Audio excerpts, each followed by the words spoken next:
Trump जानबूझकर एक बाजार दुर्घटना की शुरुआत कर रहे हैं और बड़ी संस्थाओं को इसकी पहले से जानकारी है। लेकिन क्यों? अमेरिका का कर्ज इतना बढ़ चुका है और उसका संचित ब्याज इतना ज़्यादा हो गया है कि ट्रंप अब इसे आसानी से संभाल नहीं पा रहे। इस कर्ज को कम करने का एक ही तरीका है, संस्थागत पैसे को सरकारी बॉन्ड्स और ट्रेजरी बिल्स में धकेलना।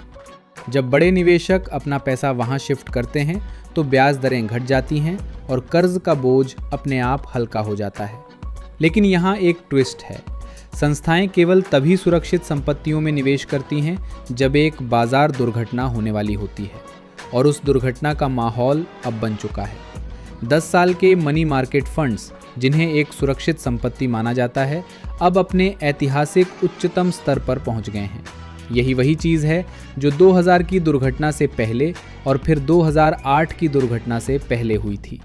यहाँ तक कि वॉरेन बफे, जो दुनिया के सबसे सफल निवेशक हैं, उन्होंने पहले ही स्टॉक मार्केट से 347 अरब डॉलर निकाल लिया है।